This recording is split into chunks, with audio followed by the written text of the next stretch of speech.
Olá pessoal, tudo bem com vocês? Eu espero que sim. Hoje eu quero chamar a sua atenção para algo muito sério que está acontecendo na internet, de algumas informações sobre arrebatamento. Se você ainda tem dúvidas quanto a este assunto, é muito importante que você fique até o final do vídeo para uma melhor compreensão. Está havendo uma guerra de informação e desinformação aqui no YouTube. Para quem conhece o canal, sabe que quando nós tratamos desse assunto, nós procuramos trazer bastante versículos bíblicos para não ficar somente em nossas palavras. Mas algumas pessoas estão afirmando que não existe nenhum relato bíblico de que haverá dois arrebatamentos, um antes da tribulação e outro depois da grande tribulação. Mas neste vídeo eu peço a sua atenção, porque é um assunto muito sério, envolve a nossa salvação. Para quem procura a verdade, não vai se arrepender. Nós não falamos aqui de arrebatamento secreto. Nós falamos de um arrebatamento que pegará muitas pessoas de surpresa.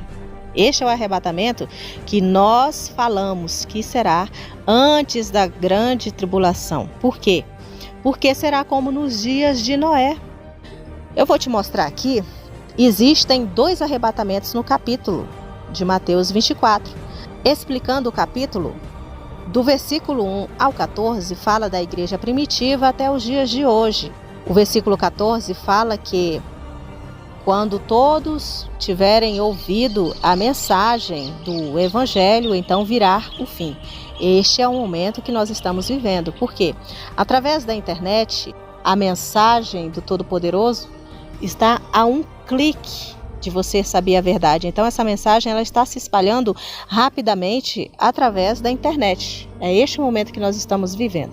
Então, aí você pode perguntar, mas você está falando de um arrebatamento antes da grande tribulação, mas e a igreja primitiva, que viveu em grande tribulação, mas que não foi poupada do sofrimento?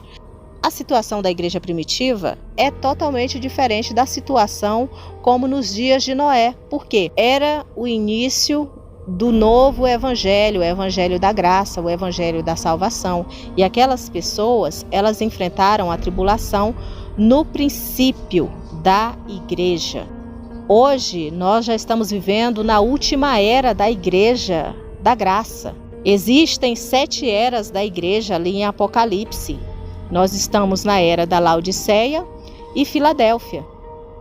A partir do versículo 29 a 31, fala de um arrebatamento depois da grande tribulação. Porém, as pessoas que refutam dizendo que só haverá um arrebatamento, elas param por aqui mesmo. Só que o capítulo 24 traz a parábola da figueira. Na parábola da figueira, você pode ver uma situação de um arrebatamento totalmente diferente do arrebatamento descrito do verso 29 a 31. A parábola da figueira diz que devemos estar vigilantes porque muitos serão pegos de surpresa e que será como nos dias de Noé. Vamos analisar a situação de Noé naquela época. Noé estava pregando o evangelho, sendo taxado de louco, pois ninguém acreditava no livramento e a imoralidade estava no seu limite máximo. Para ser mais claro ainda, Yahshua diz que na época de Noé, eles estavam casando, bebendo, estavam comendo, estavam vivendo as suas vidas normais. Então, essa situação de Noé aqui é parecida com o que nós estamos vivendo hoje. Nós estamos falando de um livramento e as pessoas não estão acreditando. 2 estarão no campo trabalhando, um será levado e o outro deixado. Essa situação aqui, alguns estão interpretando que os que serão levados serão os que serão levados pela morte, e os que ficarem são os que serão salvos. Amados, na situação deste versículo aqui, fala que o que será levado está bem claro que será os salvos. e os deixados serão aqueles que vão ficar na tribulação. Na época de Noé, como Yahshua disse, que será como nos dias de Noé, quem primeiro foi levado à arca foi Noé. O versículo diz assim: eles não perceberam que Noé entrou na arca e a tribulação veio, ou seja, e o dilúvio veio e pegou todos de surpresa. Como nos dias de Noé, isso significa que haverá um arrebatamento, aonde um será levado e o outro deixado. Esse que será deixado será pego de surpresa pela grande tribulação. Então, a pessoa que diz que os que serão levados aqui vão ser os que vão ser levados para a morte, está distorcendo totalmente as passagens bíblicas, porque a parábola da figueira foi o próprio Salvador que falou. Ele disse que como nos dias de Noé, um será levado e o outro deixado. Repetindo, quem primeiro foi levado foi Noé e os outros foram pegos de surpresa. Aí Yahshua dá o conselho: vigiai, orai, para que vocês não sejam pegos de surpresa naquele dia, porque o Filho do Homem virá como ladrão. O ladrão, ele não anuncia que vai assaltar a sua casa. Ele quer o momento onde você esteja desapercebido, para poder assaltar, para poder roubar. Saindo de Mateus capítulo 24, eu não posso deixar de mencionar Apocalipse capítulo 3, verso 10, onde diz que: como guardastes a palavra da perseverança, também te guardarei dos dias de provação que virá sobre toda a terra.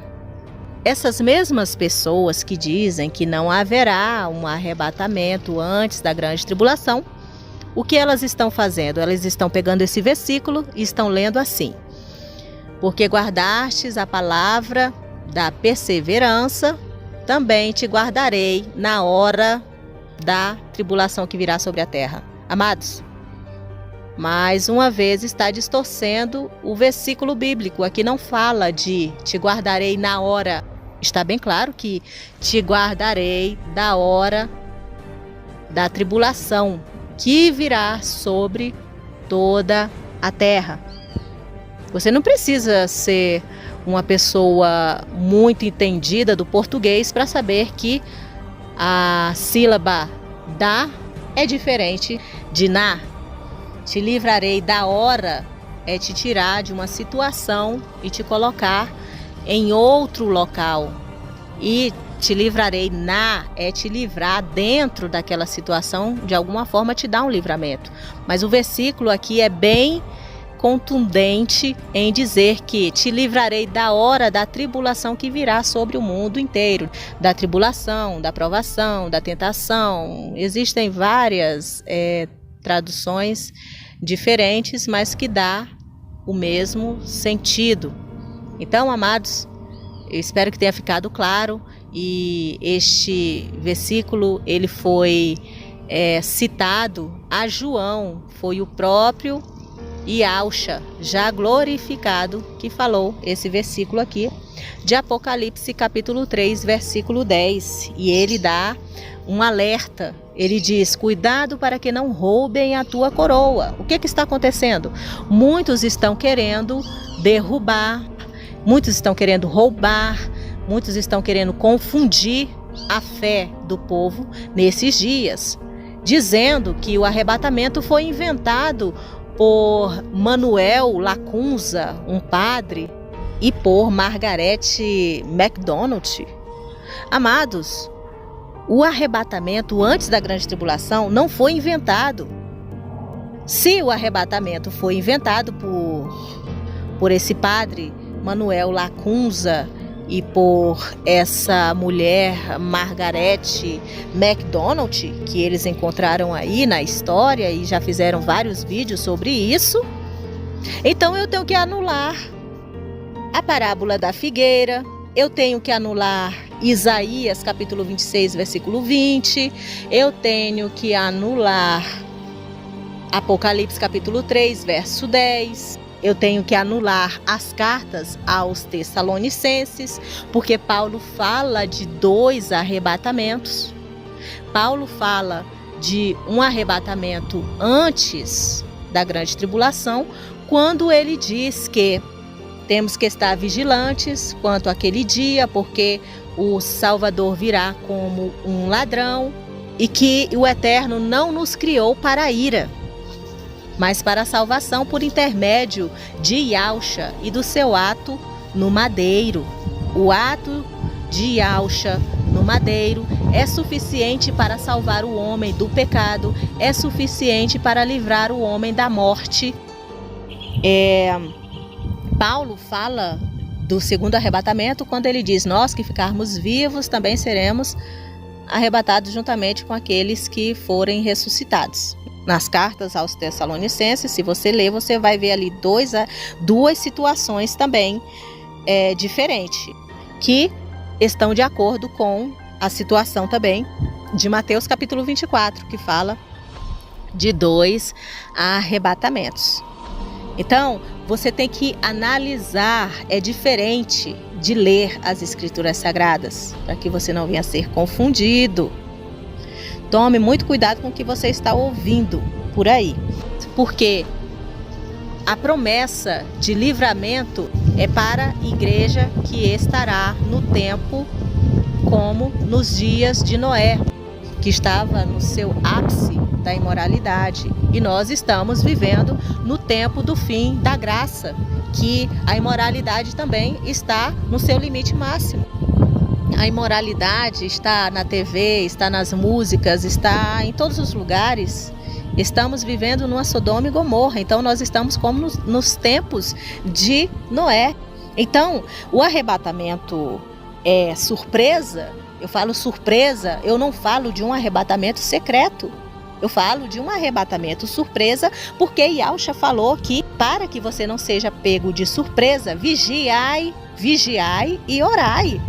Então, amados, este livramento, ele diz que será um rapto.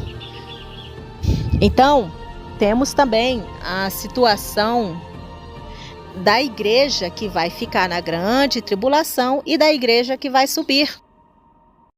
Temos como exemplo a igreja Filadélfia e a igreja Laodiceia, que são as 2 últimas igrejas que são citadas ali por Yahusha, onde ele diz que existe uma porta aberta que ninguém pode fechar e que também ninguém pode abrir, só ele pode abrir e só ele pode fechar, que é a promessa para Filadélfia, onde ele diz que ela será poupada da grande tribulação que virá sobre toda a terra. Já com Laodiceia, ele trata diferente, ele diz assim: tu dizes que és rica, tu dizes que não precisa de mais nada, porém você é pobre, cego e nu, aconselho que de mim compre ouro refinado. Ele está dizendo aqui que ela tem que se converter, ela tem que se cobrir da espiritualidade. Nós estamos vendo hoje, nos nossos dias, a igreja Laodiceia, que é a igreja da prosperidade. E também estamos vendo a Filadélfia, que tem pouca força, que é uma igreja onde poucos estão dando ouvido à voz de Filadélfia. E muitos estão entrando pela porta da Laodiceia. E Yahusha fala a Laodiceia: você não é quente e nem frio.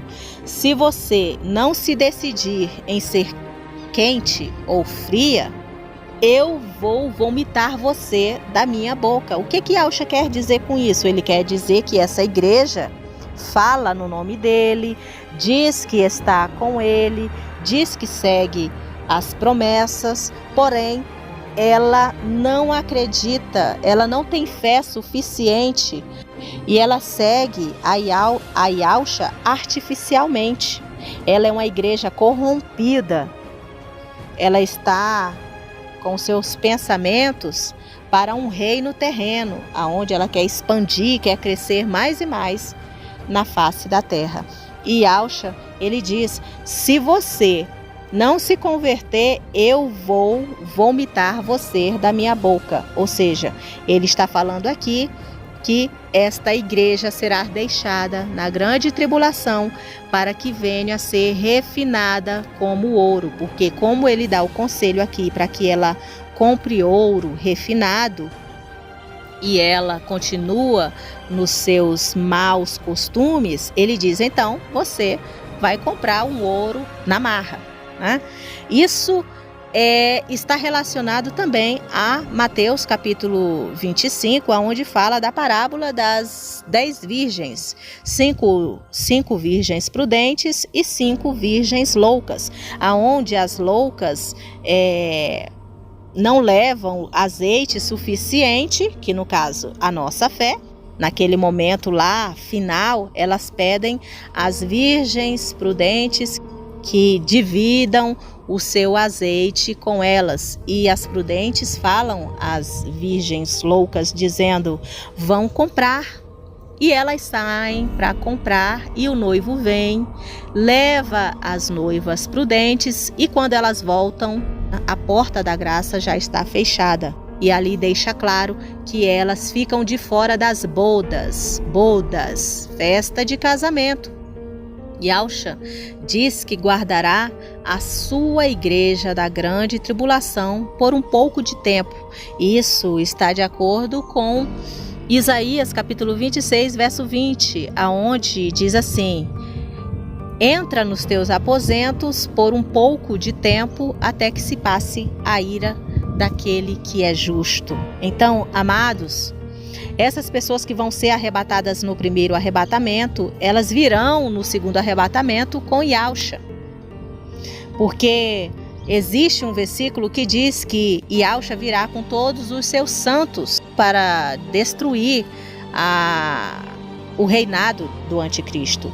Existe a situação também dos anciões, aonde os anciões, eles já arrebatados, que são o filho varão e também os 144 mil, eles estarão fazendo o trabalho em colher as orações dos justos e levar ao Criador como incenso. Quem vai fazer esse serviço são os anciões. Quem são os anciões? Anciões não são anjos, eles são pessoas que viveram na terra e que foram arrebatadas e que são chamadas de anciões, porque amadureceram a sua fé e foram direto para o trono. Direto para o trono está descrito em Apocalipse capítulo 12, versículo 5, onde diz que o filho varão será arrebatado direto para o trono. Aí você diz, não, mas aí eu não concordo. Apocalipse 12, você diz que é Maria e o Salvador. Mas, amados, quando João viu a visão do Apocalipse 12, uma mulher vestida do sol, com 12 estrelas na cabeça, a lua debaixo dos seus pés, grávida, e que deu à luz a um filho varão, isso João viu para o futuro. Ele disse, viu-se, ou seja, que iria acontecer num futuro à frente dele. Então não pode estar falando aqui do Salvador. Também não pode estar falando de Maria, porque Apocalipse, quando fala de mulher, fala de igrejas, igreja prostituta ou igreja escolhida. Então essa mulher aqui é a igreja. E o filho varão é um povo que sai de dentro da igreja corrompida para se consagrar. Mas a maioria das igrejas, amados, elas estão envolvidas com maçonaria. Você pode ver vários vídeos aí já provando isso. Inclusive, os pastores estão incentivando as pessoas a usarem o chip na mão direita para comprar ou para vender, tá ok? Apocalipse, capítulo 12, está falando de um povo que sai de dentro da igreja para se consagrar. E aqui fala que depois que a mulher dá à luz ao filho varão, este filho é arrebatado direto para o trono. Existe a situação de você dizer assim, mas Yahshua, que o Salvador, que morreu no madeiro, ele foi arrebatado diante dos olhos dos discípulos. Mas isso não se encaixa na palavra arrebatamento, porque arrebatamento é ser tirado à força. E Yahshua, ele não foi arrebatado. Ele ascendeu ao céu. É diferente. Ele subiu ao céu. Ele foi ascendido na vista dos discípulos. É diferente da palavra arrebatamento, que é tirado à força, no abrir e fechar de olhos.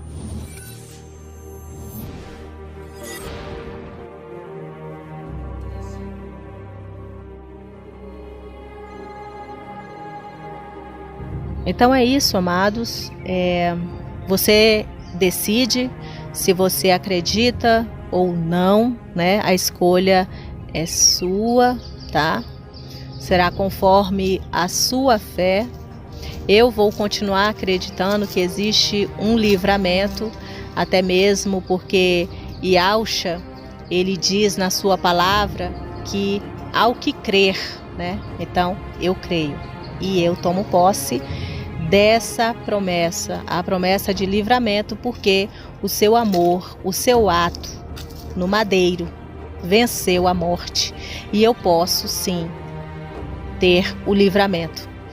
E sabemos que os sinais estão acontecendo, os sinais de que o tempo da graça está acabando e já está tudo pronto para o reinado do anticristo na terra. O próprio anticristo já está na terra, tá? Temos aqui vídeos que falam sobre isso. Tanto o anticristo como o falso profeta já estão trabalhando na terra, tá bom? O reinado do anticristo, as nações já estão se unindo numa moeda única, uma nova ordem mundial, que será uma ordem para todas as nações. Então essa ordem vai dar direito à perseguição àqueles que não se enquadrarem na nova ordem mundial, que o anticristo ele vai ser um protetor da imoralidade, e aquilo que você acredita que é de moral, que é de família, isso não terá vez no período da grande tribulação. Fiquem todos na paz do Eterno e até mais, se o Eterno assim nos permitir. Tchau.